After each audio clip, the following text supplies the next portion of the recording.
Everybody, welcome. Week 11, the Power Grid. Cecil Lammy's on assignment.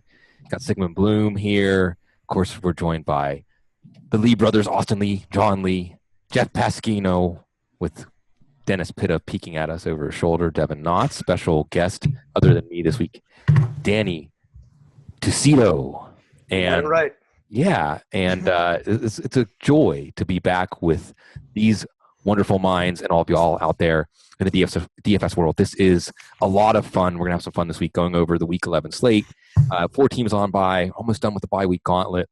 The choices are going to get a little bit greater for us, but we've got great minds here to navigate. Let's go through some of the top stories of the week. I oversee the recap team at Footballguys. If we have to give a Purple Heart to anybody for the work they do for us every week, it is Danny, our special guest. He puts the San Francisco 49ers under a microscope for us and holds his nose and writes up what he sees, and it's always very immersive and interesting. So, of course, I'm going to throw it to you. As New England goes to San Francisco, we know this is an all-you-can-eat buffet for fantasy. What's going to taste the best on the buffet, Danny? Well, I just want to say that in terms of doing the recaps, I feel like I'm stealing your guys' money because it's basically the same thing every single week. Right. There's I think only you call so it Mad Libs, like San Francisco Mad Libs. Yeah, it's a San Francisco Mad Lib every week. There's only so many ways I can say the quarterback sucks for this reason and that reason. There's only so many ways I could say Carlos Hyde is awesome for this reason and that reason. There's only so many ways that I could say Torrey Smith is like just doesn't fit what He's on a deserted island. Yeah, he's on an island. And it's just like, and then the defense, like, there's just, at least with Chip Kelly, it's interesting to try to watch and dissect what the offense is doing as opposed to the Tom Sula era that lasted that short. But anyway, with this game, Tom Brady, because he has a high salary this week, and so people might want to stay away from him. And as far as the value probabilities that I come up with and calculate for Fantasy Aces every week on the site, and I do it for DraftKings and FanDuel as well, I'm finding that he's one of my lowest ranked quarterbacks in terms of value probability. And so if I'm going to use him at all, I'm going to use him in a cash game, not in a tournament. Another thing I noticed in the simulations that I do with respect to this game, that the New England stack with Brady and Julian Edelman, in case you're trying to avoid Martellus Bennett for, again, ownership reasons, that one ranks 10th out of 22. So I think the way my stats are coming out here this week is that it's basically what everybody's thinking is just pound that run game. They have no shot at stopping LeGarrette Blount. I know they did reasonably well against David Johnson last week from a rushing yardage standpoint, but I mean, David Johnson looked like a man among boys running through that defense, in the passing game. And then one other thing I wanted to note is that San Francisco's kind of hit or miss with respect to garbage time. So it might be tempting to go with some, San Francisco receivers. If you're going to do that, I would go with Vance McDonald and also Quentin Patton. Now, again, like we said, Torrey Smith is on an island unto himself over there, even with Kaepernick. Yeah, and we've seen, like you said, hit and miss. We did see on the other side of that, Ryan Tannehill have a big second half garbage time back in week 2 against New England. They don't necessarily go for sweeping the leg. Let's go around the horn here. Jeff, I'll toss you Philly at Seattle, and Philly defense at home, tough. On the road, not always tough. Seattle maybe turning into a matchup-proof offense. Some running back questions. Lots of layers here to this one. Unpeel those layers for us, Jeff.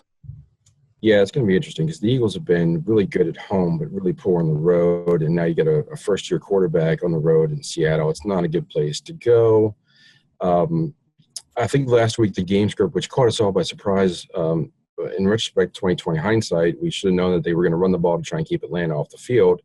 I don't think they're going to be able to do that against Seattle. We saw how they performed so well against New England. I think that we're going to see they're going to try and do some ball control stuff, but I think that they're going to have some issues and matchup issues with Doug Baldwin, who's really heating up. Russell Wilson looks much more mobile now. CJ is turn the corner and look really good. I think that's really going to be a matchup problem for the corners.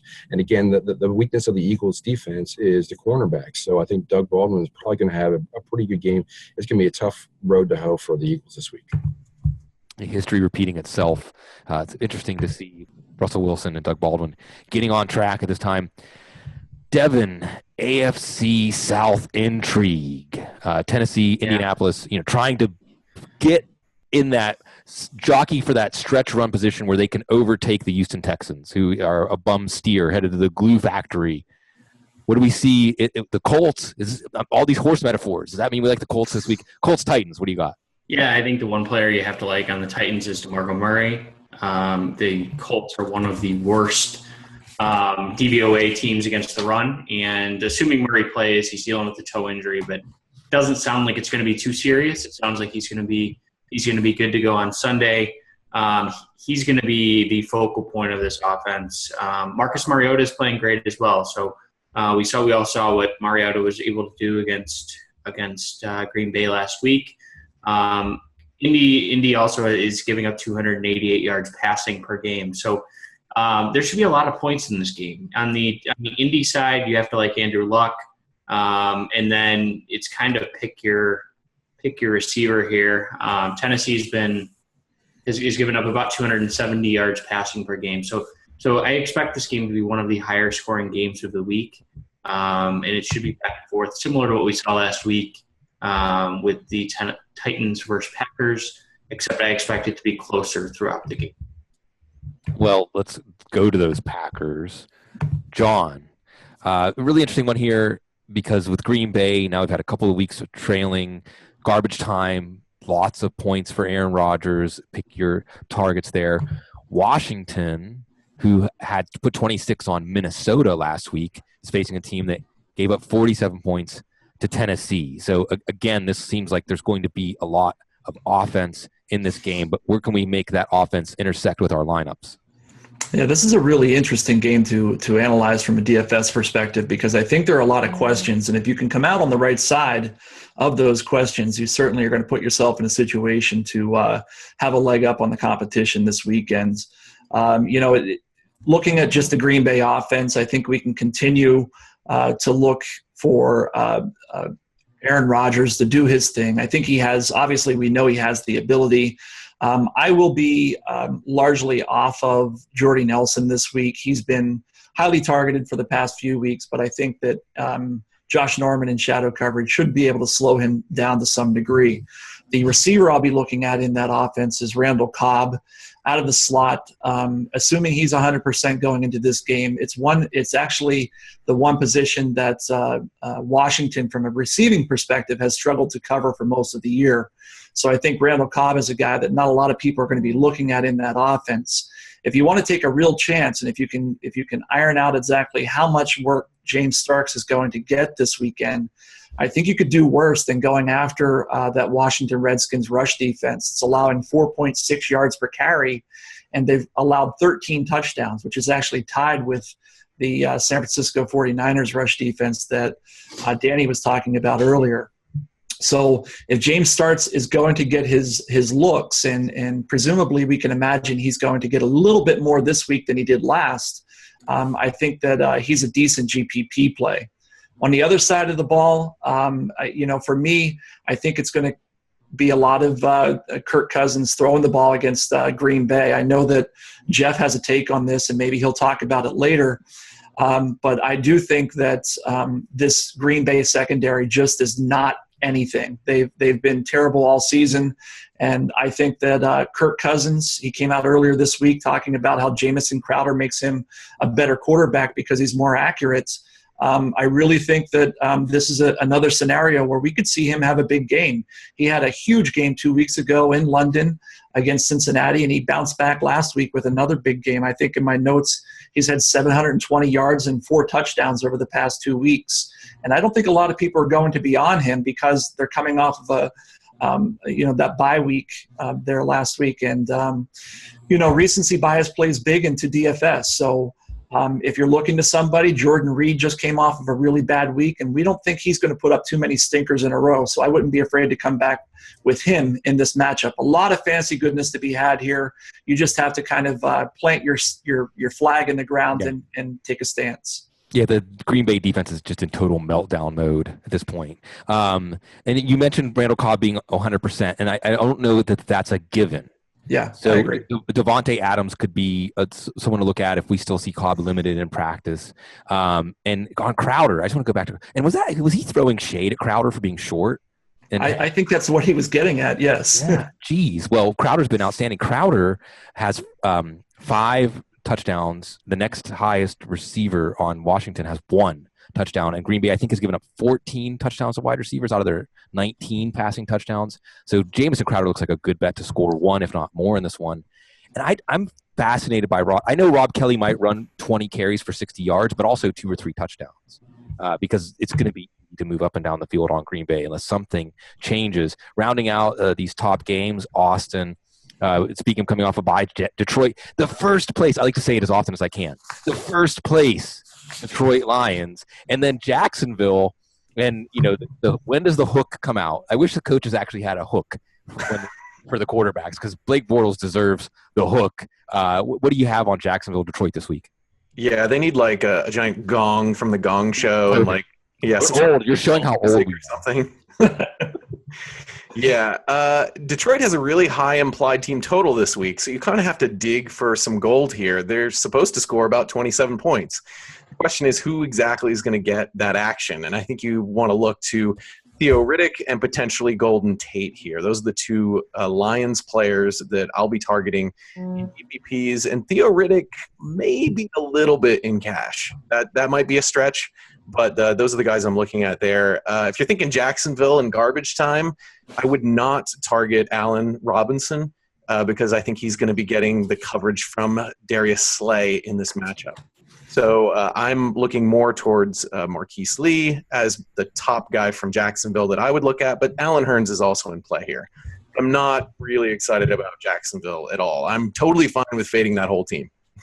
Yeah, and I wish I didn't feel this way because I want good things to happen for Detroit, but I remember that Jacksonville-Chicago game that was 17-16, kind of a slop fest. I wonder, because it's every time something good's going to happen for Detroit, well, they remember they're Detroit. Let's go around the horn and talk Vegas. Of course, Vegas, the wisdom of the Vegas scene and the way we watch the numbers move. Danny, I'll start with you. When you look over lines, over-unders, the way things are moving in Vegas this week, anything stand out that can help us when we set our DFS lineups?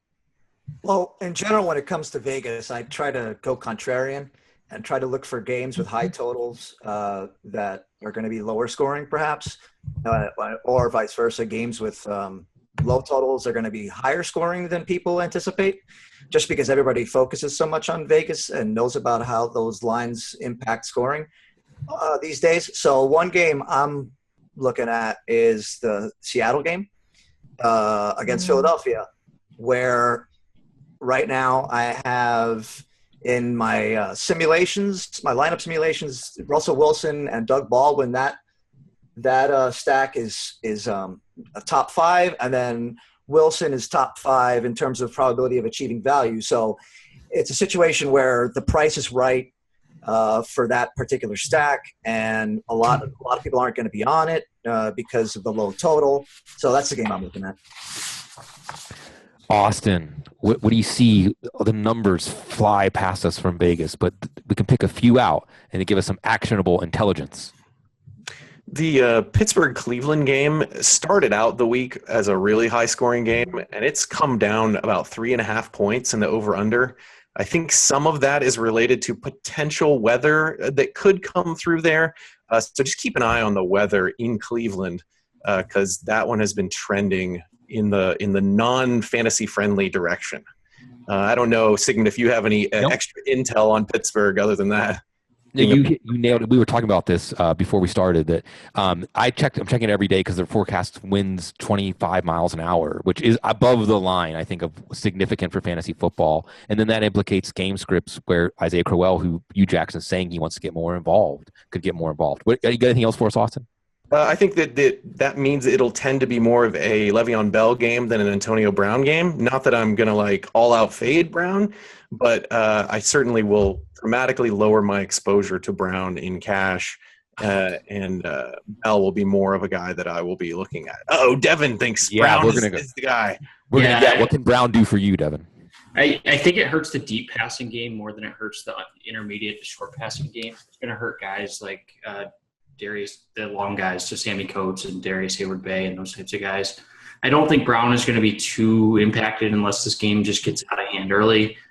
He's still going to see his targets, and he has a pretty significant history against Cleveland. He had 330 yards and 3 touchdowns last year in the 2 games that they played. So Brown to me is still one of the top guys, weather independent, even with the weather, just because if they're going to throw, they're going to throw to him on those quick routes that we've seen him just rack up a number of catches. And Joe Hayden didn't play last year, so that helped a little bit. I'm not saying Hayden is elite or anything like that, but Hayden will put up a little bit of a fight this week, I would say. It's fair. Hayden also doesn't shadow a receiver, so that's true. That's another point. Yeah. Anything else outside of Pittsburgh, Cleveland that stands out to you from Vegas, Devin? Yeah, I think the one that stands out to me, I try to look for surprising things because, the difference between a 47 and a 48 game or a 47 and a 49 really isn't that big of a deal. So when I'm looking at Vegas, I really try to look at games where I expect it to be lower scoring and all of a sudden the team is projected to score 25 or 26 points. And this week it's Kansas City. So to be honest, they weren't even on my radar.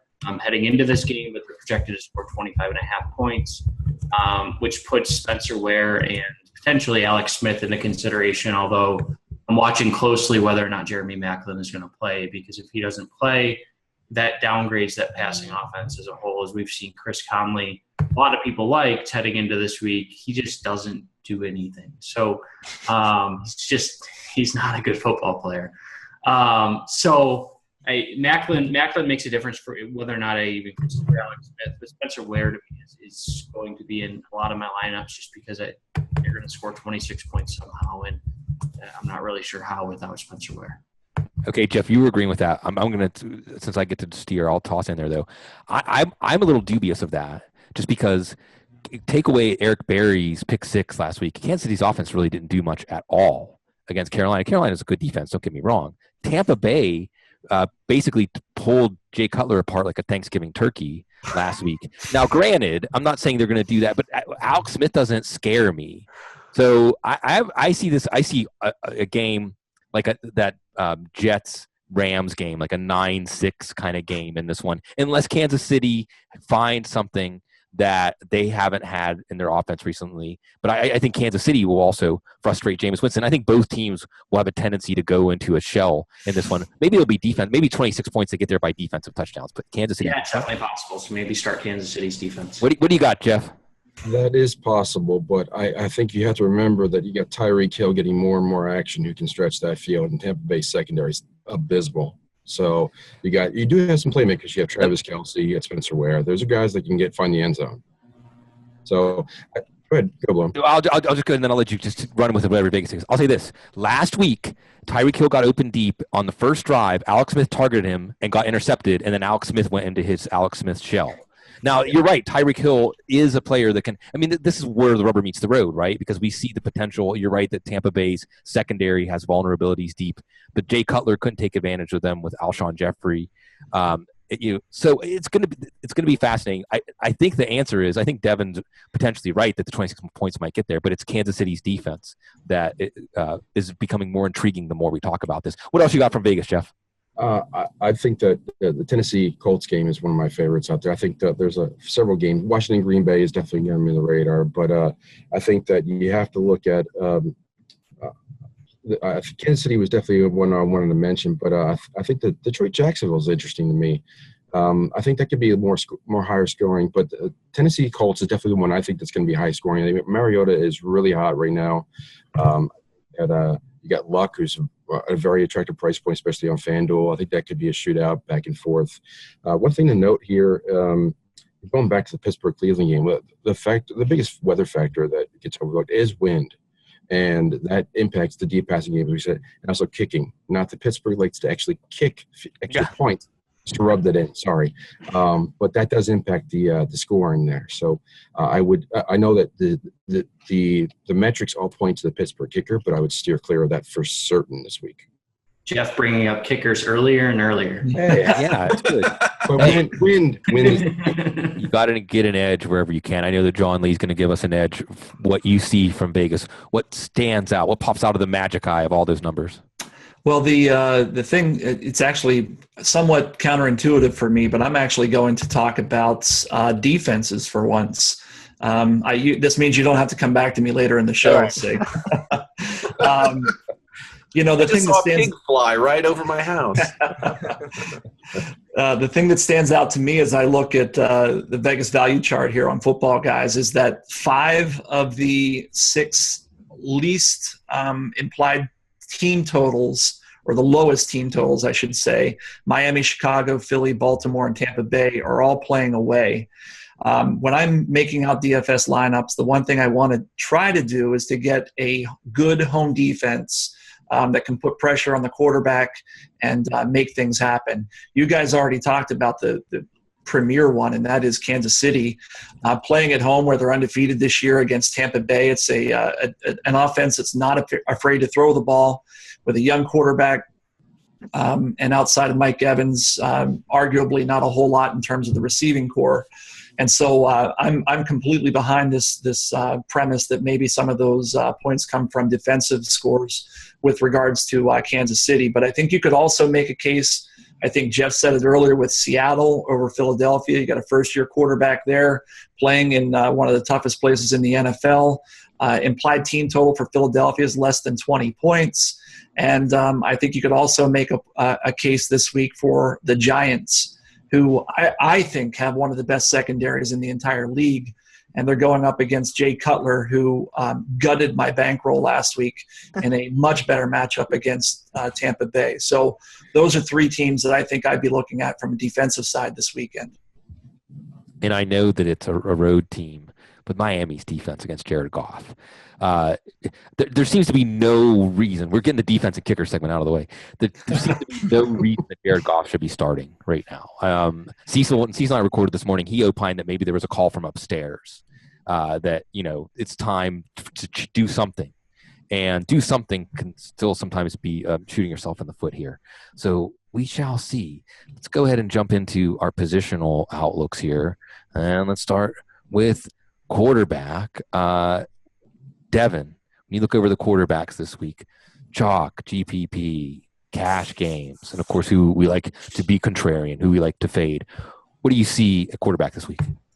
Yeah, the one guy that I really like is Andrew Luck. At $8,100, he's too cheap on FanDuel, and he's only $100 more expensive than the other guy I was targeting, which is Marcus Mariota. But if you look at Mariota, he has DeMarco Murray there too. So where Andrew Luck doesn't really have a running game and Tennessee has really struggled against the pass, it's projected to be the highest scoring game of the week. So this is premier cash option for me. From a GPP standpoint, it's not going to be popular, but Blake Bortles is the guy that I really like, particularly targeting him with any receiver outside of Allen Robinson. As it was already mentioned, that Allen Robinson is likely to draw Darius Slay. So I think that Bortles is in a spot where he's really playing for his future as a Jacksonville Jaguar. I mean, how many more opportunities can they give to him?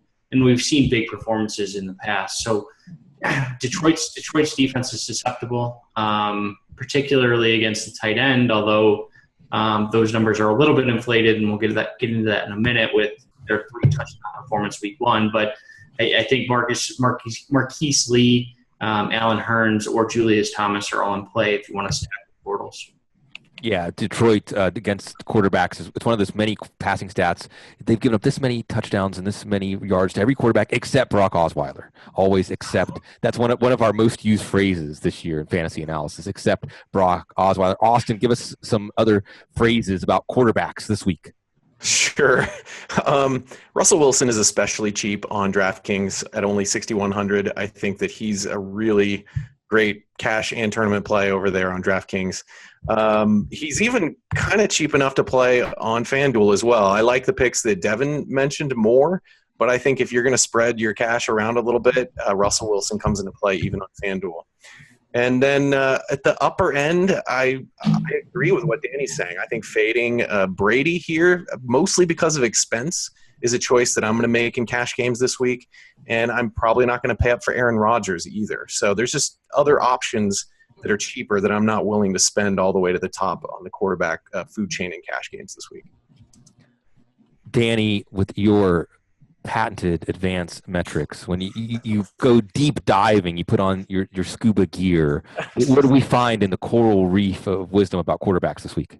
Okay, so just to go back to the Alex Smith conversation, whenever I see in my stats that Alex Smith looks like a really good tournament play, I don't think he's ever done me well. And I say that as a 49ers fan as well. Whenever my numbers say that he's like a top value, which on FanDuel, on DraftKings, he's my number 3 tournament value right now in terms of probability of achieving value. When I see that, I just like stay away. It's just like an automatic one of these. Like I don't give a shit what my stats say. That's trusting your numbers right there. Yeah, exactly. He's also, and one of the things that helps is that when I sim out my lineups, he turns out to be the him and Kelsey stack is like 19th out of 22 stacks that I calculated this week. So another red flag, or another one of these for Smith. In terms of luck, I agree 100% that you need to use him on FanDuel. He's the number 1 value for me in both formats, cash and tournament. But his ownership is just going to be through the roof, I think, in tournaments, especially on FanDuel. Again, like I'm saying, on FanDuel. On DraftKings, he's like in the 10 to 15 range in terms of value probability for me. And just a couple of other things I had here. I think people were talking about Cousins and Jordan Reed. That stack, that one is 21st out of 22nd. So I'm not in terms of my simulations for this week. And remember, like when I say simulations, I'm talking about like simulating the week out and then trying to maximize a lineup, like how our website does. So the Cousins Reed stack is 21st out of 22nd. The one stack that I'm, for the life of me, going to use just because the stats say, so this goes back to trusting my stats, so so you trust some of your stats. Right, I trust some of it. When they say this, I do it. It's that the Andy Dalton AJ Green stack is something that I will probably be using on DraftKings. Let's see there. Dalton is number 6 in tournament value, so not at the top, but not too low. And so I think that's a stack that also might do well in tournaments based on my stuff. Yeah, going back to Vegas really quickly. Buffalo Cincy is your sleeper, like 60-plus point game this week. Right, exactly. I think both of those quarterbacks can make some hay, and they have some weapons to do that also. And Andrew Luck was at 353 and 3 touchdowns the first time out against Tennessee, and even against Kansas City, he had over 200 yards, 2 touchdowns, 60 yards rushing. But at home, Luck has been fantastic. All those receivers get to rest their hamstrings and other various maladies. Let's go to running back. Jeff, running back, it's funny. On one of my radio spots, they asked me, like, who do you feel good about at running back this week? And it's always like the same 4 or 5 guys. Who's the Park Place Boardwalk running backs you like? Anybody outside on those lower-owned properties? What's our outlook at running back this week? I think you're going to see a lot of discussion about Bell and Zeke and the top-end guys. That's because there's not a lot of safety in the wide receiver, so where you want to spend up is running back. So you've got a lot there. So there are bargains. There's Procise. There's Blunt, who looks like a great matchup. I'm taking all the names. I'm sorry, but don't ask me. But I think Blunt is probably the one that has got the best lineup, and that's one of the reasons I'm not on Brady this week, because I think that it could very well be a Blunt game. The problem with picking some teams is that they can go in either direction, run or pass, are very difficult to choose because you just don't know how this game script's going to play out. Based on San Francisco defense, I really like Blunt the most this week. Going back to your Cincinnati Buffalo point, though, I think that one running back that's going to get glossed over this week a lot is Sean McCoy. I think that he's got a great matchup against Cincinnati. I know that the center just went down, but I think he's coming off of a good rest. Cincinnati just made the Giants look like they had a run game, which they don't. And I think that McCoy could have a very strong game. And he's going to get overlooked because of the price point he's at, because you can either go up away to the high end or go down to the pro-size rolls area. John, what do you see at running back this week, focusing on those top running backs and when we need to free up some cash with cheaper running backs? Any contrarian fades this week? What do you got? Yeah, I mean, I think I talked about one in the onsets. I think that from a GPP perspective, James Starks is interesting for me against Washington. I'm going to monitor that practice situation a bit more and let that situation kind of marinate in my head before I make that final decision. But excuse me, I think that could be a situation of a guy who's very underowned. And certainly has touchdown upside in a potent offense. The chalk here, Le'Veon Bell, weather's not going to affect his role in that offense against the Cleveland Browns defense that's making Devin's life miserable, or just it is what it is at this point, right? They're 9-point favorites, so obviously you want a piece of that. That's the one thing I maybe could have brought up in the Vegas section is I think that there are 1, 2, 3, 4, 5, 6, maybe 6 different teams with touchdown favorites, and generally that sets up well for the running backs on those teams because they're running clock in the second half. So certainly check those particular scenarios out.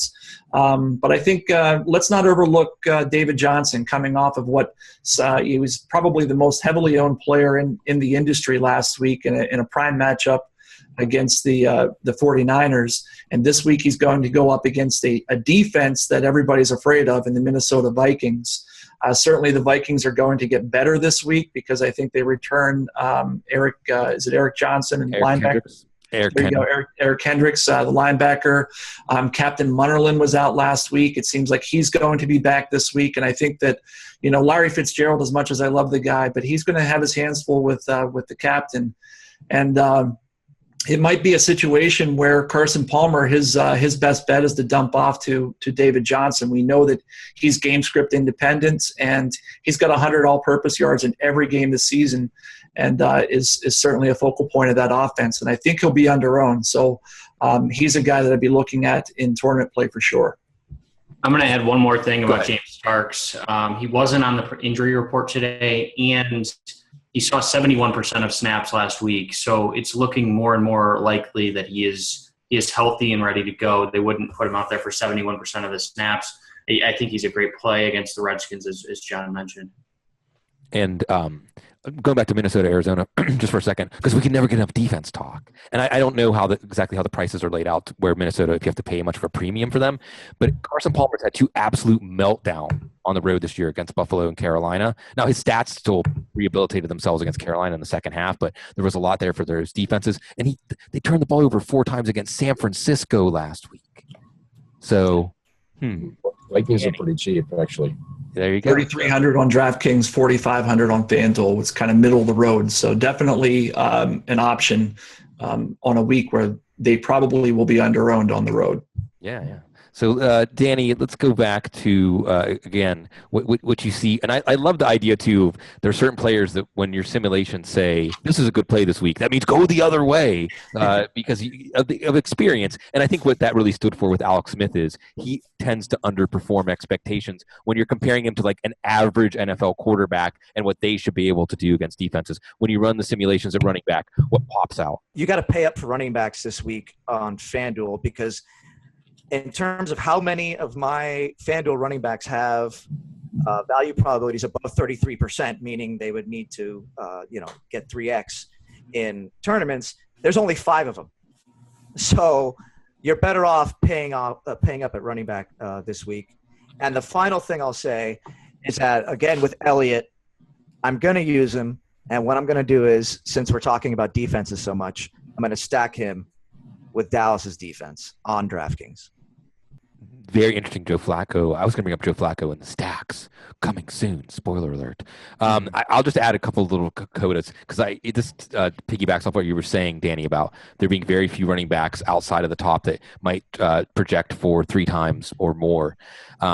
Just as a dart, okay, we're just throwing a dart here. James White. If we know they're going to score a lot of touchdowns for New England, I mean, I believe he had at least one multi-touchdown game last week.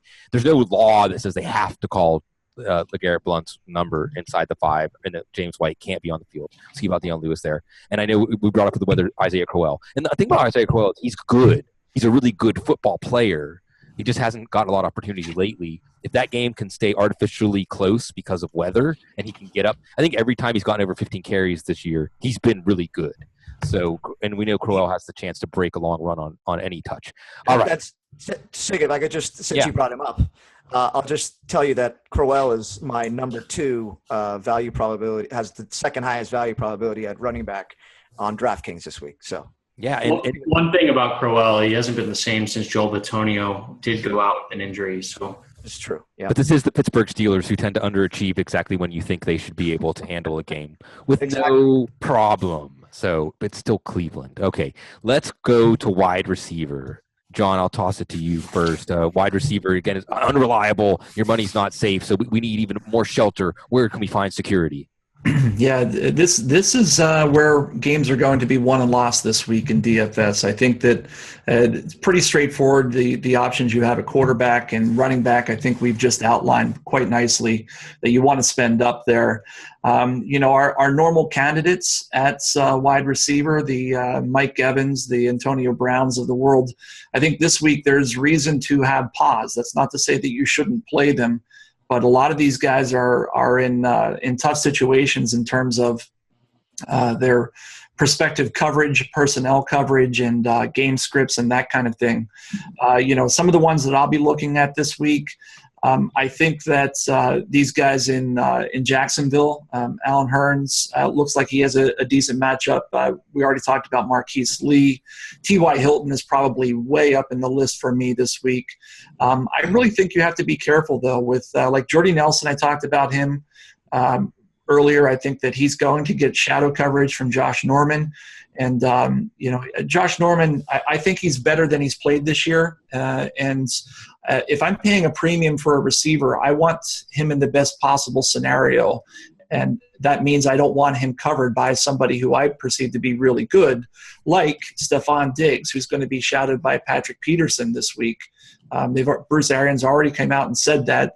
And, a lot of people said, well, Diggs can still get open against Peterson. And I actually might agree with that, but he's not going to get anything after the catch. He's going to get these little 6-yard dump-off passes, and he could end up with 10 catches for 60 yards. And that's not going to reach value on his salary because it's really gone up over the past few weeks. Larry Fitzgerald, I already talked about his poor matchup in terms of Captain Munnerlyn. Maybe you could go with DeAndre Hopkins. He's got an elite matchup against Oakland, but then you have to rely on Brock Osweiler.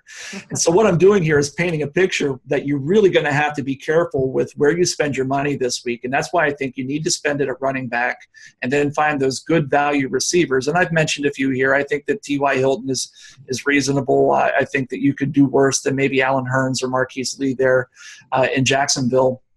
And, maybe even go towards Mike Evans, who I think is going to see the lesser coverage. They're not going to line him up across from Marcus Peters this week. I think he'll see a lot of Phillip Gaines, who's been beaten pretty soundly most of the season. But you're going to have to figure this out and game plan accordingly. And I'm sure that the next few guys that talk aren't going to talk just about the ones they don't like, but actually give you a few that they do. Before we move on, we have to ask John the obligatory question, which is it an Odell Beckham week? Because when John starts Odell Beckham, he wins all the money. Yeah. And I'm never on him, so. Yeah, I think this is a week where you can target him. He should get shadow coverage from Tracy Porter this week. Tracy Porter, a lot of people, anybody who's watching the games might say, well, Tracy Porter, he shadowed Mike Evans last week, but that game completely got away from the Bears, and they didn't need to throw it to Mike Evans 27 times for once. And so if you think that Tracy Porter has this elite talent that he's shutting down guys like Mike Evans based on that performance, you would be wrong. I think that Odell Beckham is a superior talent, and he's going to do well this week. Tracy Porter has 6 consecutive years of negative coverage ratings on Pro Football Focus, which I think speaks volumes as to where his skill level is at. He brought a Super Bowl trophy to New Orleans. We will no longer speak poorly of Tracy Porter.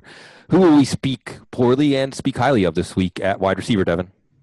Yeah, I think that John covered a lot of them. I mentioned Antonio Brown, and I know the weather is an issue, but he's a guy who just seemingly I want consistency in my wide receivers, and realistically, it's a tough one because he hasn't had a traditional Antonio Brown year, but he's facing the Browns, and Joe Hayden is back. But Joe Hayden, how motivated is he? He doesn't appear like the same guy after the injuries. He's had a couple good games, but then he's also been burned on a couple games as well. Another guy I really like is, as I mentioned earlier, Allen Hurns. Allen Robinson is drawing a tough matchup against Darius Slay. So this should create a good opportunity for Allen Hurns. And then finally, I think Devontae Adams or Randall Cobb, depending on Randall Cobb's injury. So Aaron Rodgers has shown that he's going to throw the ball as many times as it takes to win. They're still in contention, and really a must-win game for the Packers in that awful NFC North division. First place Lions. Yeah, first place Lions tells you everything you need to know about that division. So I think it's on the road. It's with Jordy drawing Josh Norman. I think that one of those two receivers, depending on health there, is a good opportunity. And then finally, as John mentioned, DeAndre Hopkins. We all know that Oakland's pass defense isn't that good, so Hopkins has to come around at some point. Who knows? Yeah, one of the Brock Osweiler, maybe something about being in Mexico will allow the field to just be deciphered. I don't know. Jeff, what do you decipher wide receiver this week? What do you see? It's an interesting week because I think that you can go in several different directions. I don't think most people in cash games are going to pay down. So and in that case, I'm looking for volume wide receivers, as I think John pointed out. I think Golden Tate's seen a ton of targets lately, and that's going to be a game that's going to be its game script favors a lot of wide receiver passing. I know we don't like the matchup for Diggs. On paper, sometimes it looks good. He's getting a lot of volume, a lot of targets, but I can see the case either way. I agree with the Green Bay point. I want to mention the Green Bay-Washington game. A lot of people are favoring Starks, and I just want to throw some caution to it because Washington has only allowed 3.5 yards per carry the last 4 games. So just to be a little concerned that I see that more of a shootout throwing game than a run game, and Starks has not looked like 100% yet. So I'm a little worried about there. But I see a couple wide receivers on the high end too that are good. I have Evans, OBJ. I think those guys are both in play, and I do like Antonio Brown. So I think you can go in several different directions. You can go fully cheap or a high end or a mix. So you've got it's a tough week to pick out wide receivers. The cash games are going to go cheap, but for GPPs, I would probably pay up because you're going to be contrarian just for doing that. Yeah, and I'm going to go back real time here as we're recording. There's just a report that Mike Pouncey missed practice this week, hip issue. If you want to go truly contrarian running back this week, because everybody says Jared Goff, Todd Gurley's not going to do anything. But LA and their defensive line, remember when Miami's offensive line was in disarray and they look like a bottom tier team in the NFL? If Pouncey ends up out for this game, you never know. Maybe this is when the NFL, the football gods, play a little joke on us. And this is the week of all weeks that Todd Gurley finally gets his 2 or 3 touchdowns. I want to toss out a couple of wide receivers, shots in the dark before we move on to tight end. And you all have already laid out the first part of this take with Stefon Diggs. So who's going to draw the matchup? Adam Thielen is going to draw the good matchup. And you know that Sam Bradford's going to throw the ball 35 or 40 times. You never know. These are those GPP plays where you get that one wide receiver who hits for 20 points. I think Thielen's an interesting name. And Tyler Lockett. Remember when Philadelphia completely lost track of Taylor Gabriel last week, and he made his week on one play. That's Tyler Lockett this week. So interesting stuff there. Let's go to tight end. Austin, tight end this week. And the Black Unicorn rides. What else do we see up in the sky at tight end? Yeah, he's going to be by far the highest owned guy, with Gronkowski likely to miss this game. The other guys that I have my eye on are Delaney Walker going up against Indianapolis. Indy has struggled against the tight end and is supposed to be the highest scoring game of the week. And Tyler Eifert against Buffalo. He's been on a roll since he's come back from injury, and he draws a good matchup this week. Jordan Reed we already mentioned, but those are the four that I had my eye on a lot at tight end. Love that Eifert call. They've really only faced tight ends of import 3 times, Buffalo. Jimmy Graham had over 102 touchdowns. Gronk had 100 and a touchdown. And then when Gronk was still hurt, Martellus Bennett had over 100. So they don't defend the tight end very well. John, let's talk some tight ends that maybe will play well or be defended, or otherwise give us some wisdom as we set our lineups at tight end. I think at cash games this week, it's Bennett, and I'm not even sure there's a question there. You plug him in there and go with the other 70 to 90% of the field. In tournament play, I think there's good reason to fade him for that same reason. He's going to be highly owned, and we're talking about an offense that, from a prediction perspective, is one of the tougher ones in the league to get after. And certainly, we're all thinking maybe it's LeGarrette Blount. I think that Danny's already talked about perhaps it's Julian Edelman. Sig mentions James White. What that tells us is that this is a Bill Belichick offense, and it could be anything. So in tournament play, you definitely want to get away from him. And I'm not actually going to go too far off this beaten path. I think Tyler Eifert is an elite play this week. He's just so heavily used when he's healthy.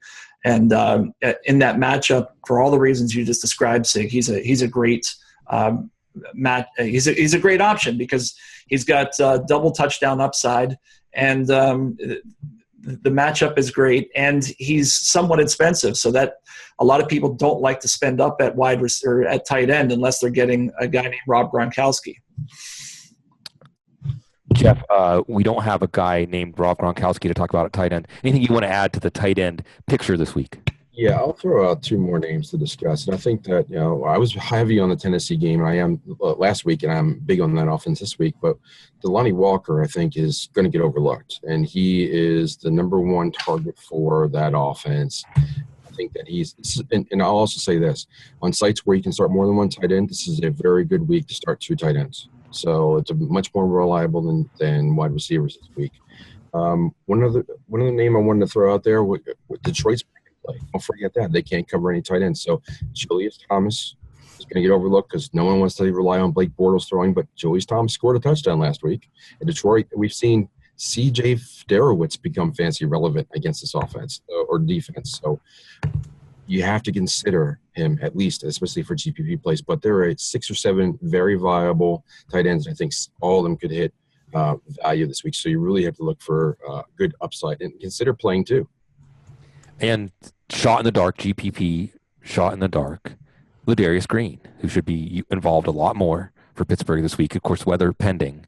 But you're just that guy who has a chance to have 80, 100 yards, a touchdown or more. And he was only on the field for 12 snaps last week. And I think he had, 3 catches? So you have to like that ratio of, when he's on the field, there's a good chance they're calling his number. So if he's on the field for half of the snaps against Cleveland, could be something. Defense and kickers, we've already given the people what they want. They want defense and kicker talk. Anybody want to add to our earlier Kansas City, everybody? All the numbers say Kansas City. Jeff, what do you got? Defenses, kickers this week. I think that we've hit on the defenses pretty well. The Giants, Kansas City, even New England. But I think that for as far as – I like Minnesota too as a GPP play. That's a good throw-in out there, Bloom. But kickers, you've got a lot of good options. You want high-scoring favorites, especially at home, and avoid weather conditions. But the ones I'm looking at, I think I was looking at the cash numbers. But the one name I'll throw out there while I'm looking at the other prices is Seabass for Oakland. If you got the Monday night slate, Sebastian Janikowski, he's the favorite team. They're the virtual home team, but also they're playing at high altitude. So there could very well be a 50-plus yard field goal, and he's one of the leaders, if not the leader, 50-plus yard field goals. So I think that's a great option if you're on the Monday slate. Kickers, I think you've got a lot of options. I'll let some of the other guys handle it. But again, you want home favorites or high favorites and good weather conditions. Yeah, I'll throw one out there. Matt Prater is a guy who I'm targeting indoors at home against Jacksonville. So I like to target quarterbacks who may not be efficient in the red zone and may not have a great running back in the red zone. Theoretic's a good running back, but he's not one of the elite running backs who convert who score a lot of touchdowns consistently. He's not a guy who's going to carry the ball 9 yards in from the 9-yard line in. So Prater's one of my top guys. Adam Vinatieri has just been so consistent this year. It's expensive. He's $5,000, but it's projected to be the highest scoring game at home, indoors, where he doesn't miss field goals. So those are my top two guys. Austin, I know you're chomping at the bit to add to the defense and kicker picture here. Add in your own special spices. These guys mentioned a lot of the guys I liked. This is the only week that Devin won't mention Matt Bryant. He's on the bye. Don't look. Yeah. And Robbie Gould's got that revenge game. Kicker revenge game. I think we mentioned Hopkins. I like Hopkins at kicker. Washington versus Green Bay. That's another guy I'm looking at. But I do like Prater a lot. That's probably the guy I'll have the most of. Unless I'm paying up to get Vinatieri or maybe Gostkowski. And then Miami I like a lot on defense facing Goff this week. The rookie quarterback, first start. I think the Finns are going to have a field day this week. Meet and Domicong Sue. And just to put a fine point on that Prater issue, okay, last week Nick Novak missed 2 field goals, but he had 3 attempts. Cairo Santos made 4, Brian Suckup made 3, Janikowski made 4, Connor Barth made 3. That's the last 5 kickers to face Jacksonville. And I like that Hopkins call too, because they should be able to move the ball against Green Bay, but Kirk Cousins sometimes has trouble finishing drives, a lot of scoring drives for Washington. In that game, we rounded the turn here to stacks. Tasty stacks, Danny. Give me a stack or two that is mouth-watering this week. I think I've mentioned a couple of them already when we were talking about quarterbacks, but it's basically I'm going to be using Andy Dalton and A.J. Green. I'm going to be using Russell Wilson and Doug Baldwin. I know people were not liking Larry Fitzgerald this week, but because of ownership, potential ownership rates in that game, being that it's perceived that it's going to be low scoring, but I'll be looking at that. And these are all coming from my simulations. And then what's another one? I think somebody we already mentioned Matthew Stafford and Golden Tate. Those are my 4, just like super juicy ones that I'm probably gonna be looking at. And one other one that I just want to go back to the quarterback conversation with Andrew Luck is that he has an opportunity. I mean, if you're willing to do it, to go with a super stack of him, Hilton, and Philip Dorsett. I forget exactly what the value was, but Dorsett is a really high value guy this week as well. So that's one kind of, if you want to go crazy with super stacking. Austin, who makes you go crazy this week when you're looking at stacks? I'm going to pick a weird stack to start off with, one that'll have some low ownership, also to sort of like throw in a running back pick that will have low ownership. If you're playing the Monday night slate, I like Latavius Murray going up against that Houston run defense that's really struggled. I think you'll have very low ownership if you're looking to diversify your lineup. And I could see the Oakland Raiders defense doing okay against a really terrible Houston offense, especially with Lamar Miller a little bit banged up. Alfred Blue isn't practicing. Their running game is kind of in shambles, and they got Osweiler throwing the ball. So you could triple stack the running back, kicker, and defense from the Raiders in that game if you wanted to get crazy. Something that is maybe a little more commonly owned, I like the Eli Manning, Odell Beckham stack. I think Beckham's probably going to be really highly owned, so you'll have to find some diversification elsewhere. But I feel like Beckham is one of the safer upside plays this week. Devin, stacks. Tell us, what do you got? Yeah, I'm going to have to throw out a crazy stack as well. It's going to be going along the lines of the Minnesota defense. It's going to be stacking Minnesota's defense with Cordero Patterson, which is potentially, if he returns a kick for a touchdown, it's double points. But Patterson's has seen 36 targets this year as a receiver, and we've talked about Diggs being in a tough matchup. So he's in a spot where it could be Thielen, but between those two, those are really the only receivers they have to throw to outside of Kyle Rudolph if we believe that Diggs is going to be in a tough matchup. The other stack that I like a lot this week is Marcus Mariota and Delaney Walker. People, especially on FanDuel, because Mariota's price is at $8,000, like I mentioned earlier, people are going to gravitate towards Luck or some of the other top-end quarterbacks. But Mariota's been very consistent over the last couple games, and Indy's defense is not great. So he's going to be an under-owned quarterback who has 3 or 4 touchdown upside, as we saw last week. Jeff, you like Mariota and Walker from your Black-Eyed Joe. What else do you like this week at stack-wise? I see this as in general, I see this as a good weekend to go stacking because I think that we've got some chalk at running back. We have some uncertainty at wide receivers. That plays well into doing stack GPPs and game stacks. So I really like this weekend for GPPs. I'm going to build on what Devin just said, and I'm going to add Rashard Matthews in super stack because he scored 4 touchdowns the last 3 weeks. I think that's very cheap. And I think that is going to be solid. And I think you could even game stack it by throwing T.Y. Hilton on the other side. And there's your wide receiver, tight end. So I'll throw one high end in there. You got your roster built. I got 3 others I want to mention. I'm going to build on the one you mentioned earlier, Bloom, with Ty Lockett. Pair that with the Seattle defense. You can get a double hit there if he runs back a kick. So I like that for a GPP play. Dallas. I think that Dak Prescott is going to be very low owned this week, and everybody's going to be loving Zeke. Baltimore's good against the run, but they're terrible against wide receivers. So I think that Dez Bryant and Dak Prescott is a great stack this week. And I also like no one's going to do this because of the absurdity from last week of the meltdown of yet another epic meltdown by Jay Cutler. But all the Chicago receivers and targets, including the tight end Zach Miller, are dirt cheap. By pairing them with Meredith or Royal or putting all 3 of them in there because it's cheap, you can fill in pretty much anyone you want around a Jay Cutler.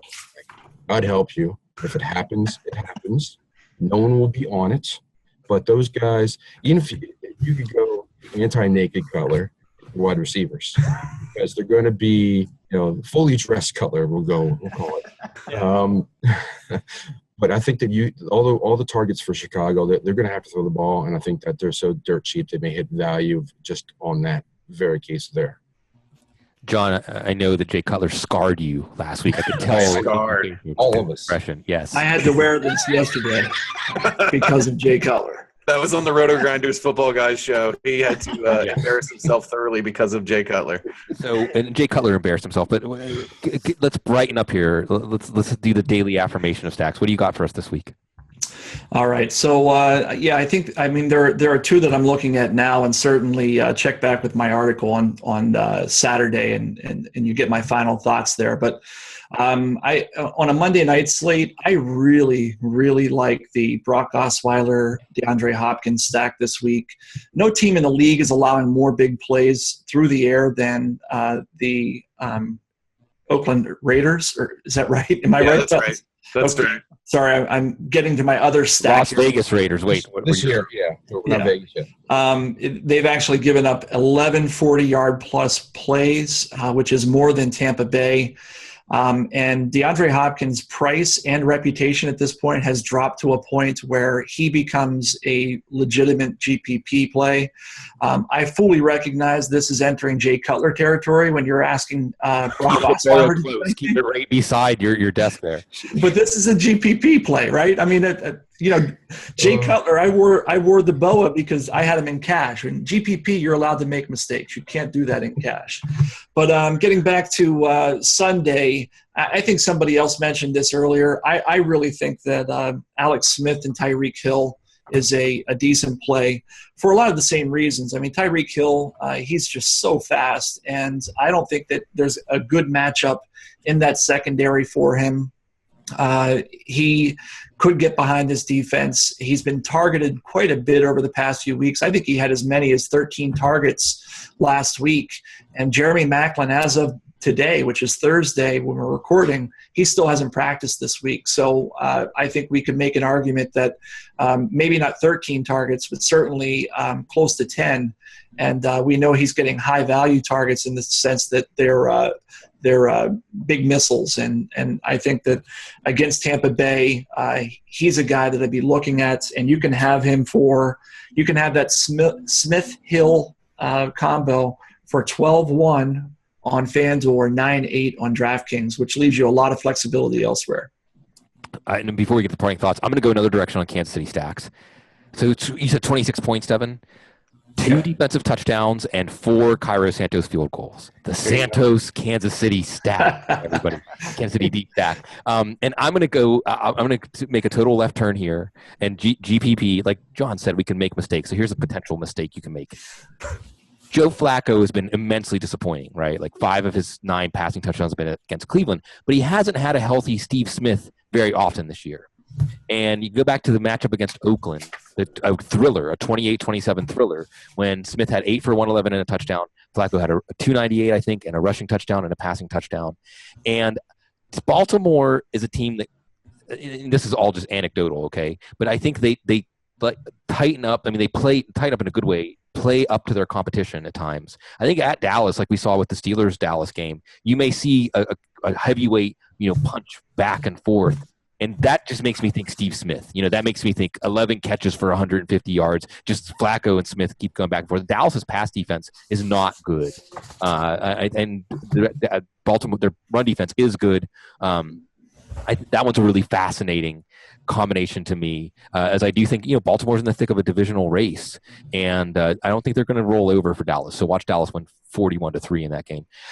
Let's go parting thoughts around the horn here. First, our special guest, Danny, as we ride off into the sunset. Any final thoughts for people to hear echoing in their head as they end the show? Just to add something to the conversation about tight ends from earlier, I think John mentioned was going on about Tyler Eifert, right? And I just wanted to point out that he is has the number 2 value probability on FanDuel. And there's actually, he and Martellus Bennett are the only ones with probability values above 30%. And just the overarching thing about tight ends that ties this all together is that, I think John also mentioned it, is that there's way there's way fewer tight ends that meet value thresholds on FanDuel than on DraftKings using Jeff's. I believe he wrote an article about taking the minimum salary and then applying the 2 or 3x or whatever you need. And on DraftKings on FanDuel, only 10 tight ends meet that threshold, whereas on DraftKings 23 do. Yeah. So that tells you where to be paying up and where to go cheaper. And that supports Jeff's idea of like, hey, 2 tight ends on DraftKings and other sites that let you go flex that way. It's maybe not Pitta this week, but but the concept is fun. Yep. Austin, you got anything else for our parting thoughts? Sure. I just, back to this Osweiler thing. It feels like, the game theory is sound, but I feel like it's like one of my college buddies coming to me and saying, I know I just broke up with this guy, Jay. We had this thing going. Yeah. And, but I went to the bar last night and I met this guy. He's tall. He's really special. And his name is Brock. Yeah.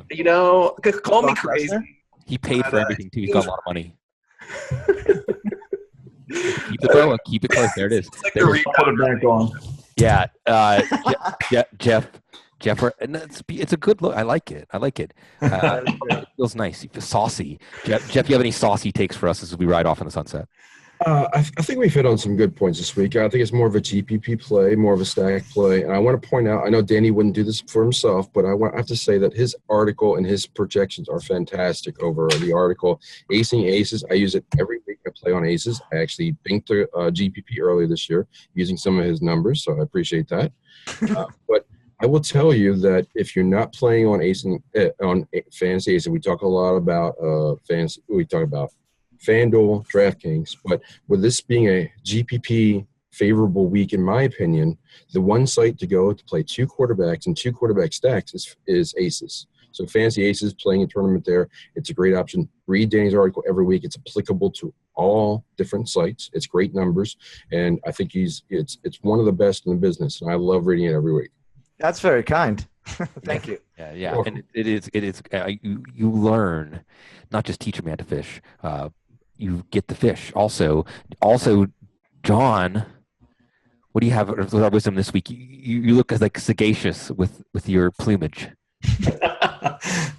I mean, we've really covered a lot tonight. But I'll say this, from a GPP perspective, what we need to be thinking about this week is how we can generate some roster diversity without affecting your bottom line. And so for me, that this week, I think what that means is I'm likely going to start building my rosters with high-priced receivers, at least one who I think is in an unpredictable situation. I've already gone on record in the show saying that, I'm not so sure about Antonio Brown being covered by Joe Hayden. He's really highly priced on DraftKings.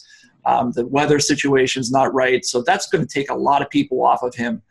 But we also know that he's got 30-plus point upside, and his ownership is going to be low. And by going with him at 9,500, guess what? You're not going to be able to afford those very expensive guys at running back. And so just by taking that small chance at wide receiver, you're building in diversity without being completely idiotic in terms of building your GPP. So try to take that into consideration as you're building your lineups. And I think that you can be contrarian without being silly, which is that's a nuance that not a lot of new people understand. Says the man in a boa. Yeah. Silly and profound, the sublime and the ridiculous often connect back up. It's not silly at all, Devin, that we have one more week of free Hoops Guys analysis. Give everyone the lowdown. Yeah, so one more week. It's 100% free. All of our articles, all of our projections, our IVCs, which are pretty much the exact same as our football IVCs, have every player. We update them 15 times a day based on the injury news that breaks, or if somebody's a late scratch, etc. But one of the cool things that we just did is we completely changed what we're calling our deep dive. It now has every single statistic that you could possibly ever want included in the article. So you can see, how does this player do over his last 10 games? How does this team do against a certain position? So check it out. It's really designed to be a one-stop shop as far as all of the stats that you could want when you're going game by game to analyze a matchup or analyze a team. So hoopsguys.com, we're free for one more week. After that, it's probably the lowest subscription in the industry. We're practically giving it away. So go out and just check it out. Hopefully you give us some feedback, and we're always willing to make adjustments. So if you have any feedback, just give it to us, and we'll see if we can add statistics or add any features for you. Yeah, be a special part of Hoops Guys' maiden voyage. Years. Were you there when Hoops Guys got off the ground? You can be part of that. It's great to be part of this. Cecil Lammy will be back. I'm happy to be covering him while he's on assignment. It's always wonderful to spend time with my good friends here, John, Austin, Jeff, Devin, special guest Danny this week. And Danny, when you come back, you're gonna write a song for us. We're gonna make you play. We're gonna make you play. Start the pressure. Start the campaign, everybody. I'm going to have to do something better than the GPP alarm that went off. Yeah, like the GPP alarm. We could GPP alarm sponsored by Sprint. We could definitely work that in. I'll write the jingle. I love it, guys. I love getting a chance to do this for all of y'all out there, wonderful people of our Football Guys community. Thank you, everybody, for giving us your wonderful time and attention. Good luck in Week 11.